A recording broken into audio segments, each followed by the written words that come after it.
Assalamualaikum dan salam sejahtera. Anda bersama saya Fatin Syahira Rosti membawakan imbasan peristiwa sepanjang minggu lepas. Imbasan berita minggu ini dimulakan dengan Kerajaan Sarawak berada di landasan tepat dalam mengikut model amalan terbaik institusi Ombudsman Sweden. Premier Sarawak Datuk Patinggi Tan Sri Dr. Abang Abdul Rahman Zohari Tun Datuk Abang Openg berkata, usaha ini penting ke arah menubuhkan Ombudsman Sarawak sebagai jentera kerajaan negeri sekaligus memastikan tadbir urus yang baik, telus dan berintegriti. Malah tegas beliau, Kerajaan Sarawak tidak akan silap dalam memilih Sweden sebagai model sistem ombudsman, memandangkan institusi ombudsman di Sweden adalah yang tertua di dunia, iaitu sejak tahun 1809 lantas menjadi tempat rujukan terbaik. Beliau berkata demikian semasa mengetuai rombongan Kerajaan Sarawak semasa taklimat bersama Ketua Ombudsman Parlimen Sweden, Erik Nimensen dan Penasihat Undang-Undang Kanan, Pengarah Penyelaras Antarabangsa Parlimen Sweden, Charlotte D. Geoffellman di Pejabat Ombudsman Parlimen Sweden di Stockholm baru-baru ini. Dalam pada itu, Premier Sarawak menegaskan kerajaan negeri akan melakukan pengubahsuaian dan penyesuaian untuk memenuhi keperluan sistem, budaya dan amalan tempatan.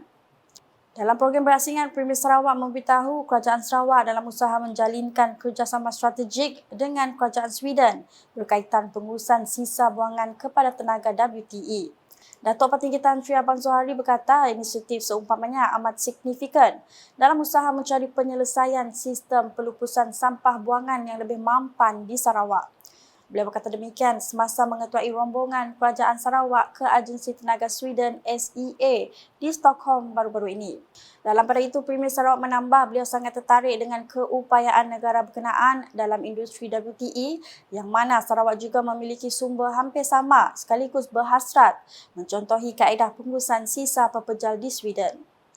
Manakala dalam rangka lawatan kerja di Norway, Premier Sarawak memberitahu Kerajaan Sarawak bakal mengkaji sistem antarabangsa yang berkaitan dengan perdagangan karbon untuk memastikan dasar perdagangan karbon boleh dijalankan dengan lancar.